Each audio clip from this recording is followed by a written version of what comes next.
Malapit na nga ang pista ng mga tinapay na walang lebadura na tinatawag na Paskwa, at pinagsisikapan ng mga pangulong saserdote at ng mga eskriba kung paanong kanilang maipapapatay siya, sapagkat nangatatakot sila sa bayan. At pumasok si Satanas kay Judas na tinatawag na Iscariote, na kabilang sa 12. At siya'y umalis at nakipag-usap sa mga pangulong saserdote at mga punong kawal kung paanong maibibigay niya siya sa kanila. At sila'y nangagala at pinagkasundo ang bigyan siya ng salapi. At pumayag siya at humanap ng ukol na panahon upang kanyang maibigay siya sa kanila nang hindi kaharap ang karamihan. At dumating ang araw ng mga tinapay na walang lebadura, na noon ay kinakailangang ihain ang Paskwa.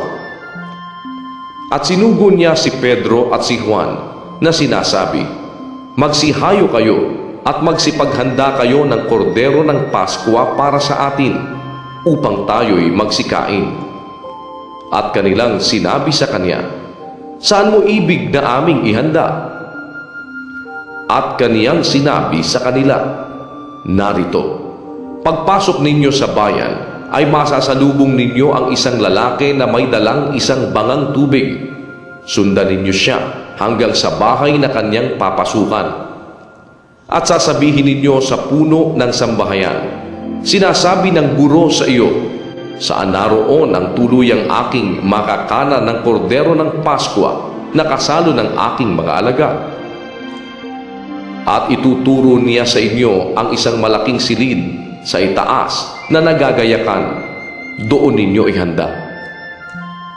At nagsiparoon sila at nasumpungan ayon sa sinabi niya sa kanila, at inihanda nila ang kordero ng Paskwa. At nang dumating ang oras, ay naupo siya, at ang mga apostol ay kasalo niya. At sinabi niya sa kanila, "Pinakahahangad kong kaning nakasalo ninyo ang kordero ng Paskwang ito bago ako maghirap. Sapagkat sinasabi ko sa inyo, ito'y hindi ko kakanin hanggang sa ito'y maganap sa kaharian ng Diyos." At siya'y tumanggap ng isang saro, at nang siya'y makapagpasalamat, ay sinabi niya, "Kunin ninyo ito at inyong pagbahabahaginin, sapagkat sinasabi ko sa inyo na hindi na ako iinom mula ngayon ng bunga ng ubas hanggang sa dumating ang kaharian ng Diyos." At siya'y dumampot ng tinapay, at nang siya'y makapagpasalamat, ay kanyang pinagputol-putol at ibinigay sa kanila na sinasabi, "Ito'y aking katawan na ibinibigay dahil sa inyo. Gawin ninyo ito sa pag-alaala sa akin." Gayon din naman ang saro, pagkatapos na makahapon, na sinasabi, "Ang sarong ito'y ang bagong tipan sa aking dugo na nabubuhos ng dahil sa inyo. Datapwat narito, ang kamay ng nagkakanulo sa akin ay kasalo ko sa dulang. Sapagkat ang anak ng tao nga ay yayaon ayon sa itinakda, datapwat sa aban niyaong taong nagkakanulo sa kanya." At sila'y nagpasimulang nangagtanungan sa isa't isa kung sino sa kanila ang gagawa ng bagay na ito. At nagkaroon naman ng isang pagtatalo-talo sa gitna nila kung sino kaya sa kanila ang ibibilang na pinakadakila. At kanyang sinabi sa kanila, "Ang mga hari ng mga hentil ay napapapanginoon sa kanila, at ang mga may kapamahalaan sa kanila'y tinatawag na mga tagapagpala. Datapwat sa inyo'y hindi gayon, kundi bagkus ang lalong dakila sa inyo ay maging tulad sa lalong bata, at ang nangungulo ay maging gaya ng naglilingkod. Sapagkat alin ang lalong dakila, ang nakaupo baga sa dulang o ang naglilingkod? Hindi baga ang nakaupo sa dulang? Datapwat ako'y nasa gitna ninyo, na gaya niyaong naglilingkod.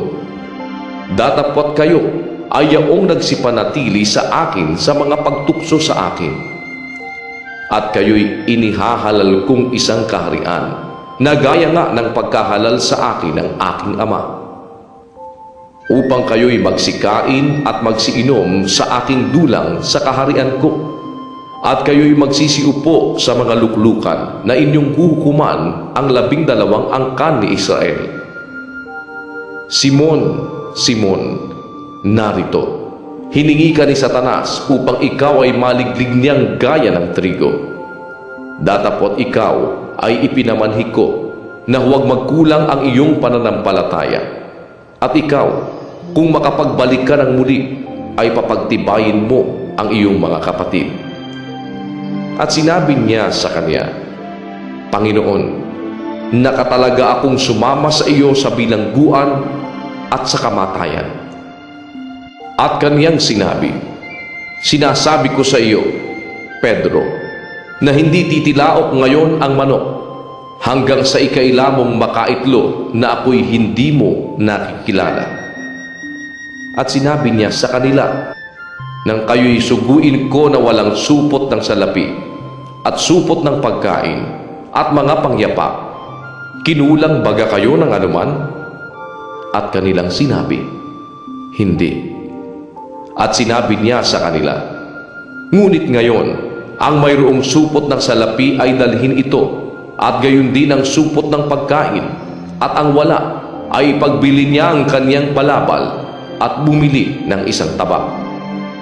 Sapagkat sinasabi ko sa inyo na kinakailangang matupad sa akin itong nasusulat.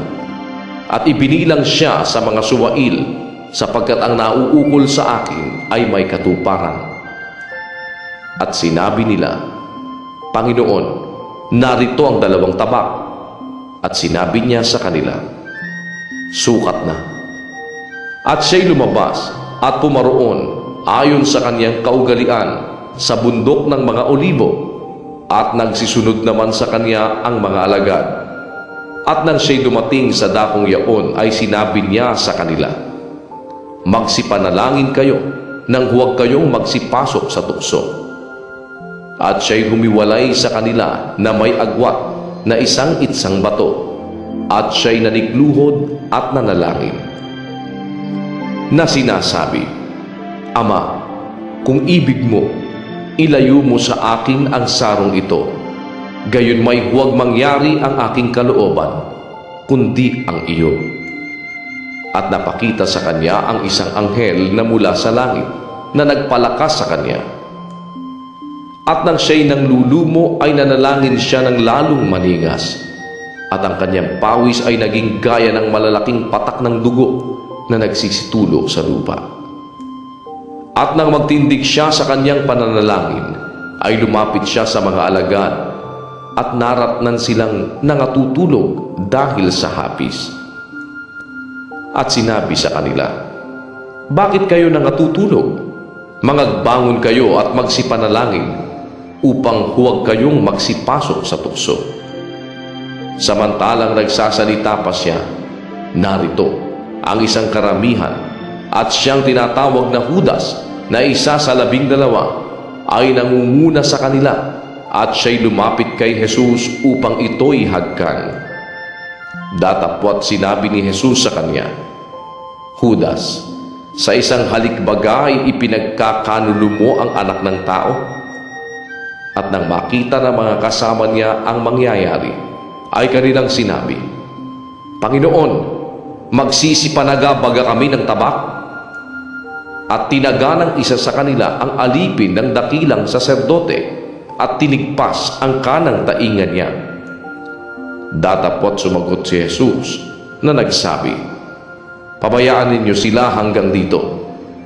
At hinipo niya ang taingan ng alipin, at ito'y pinagaling.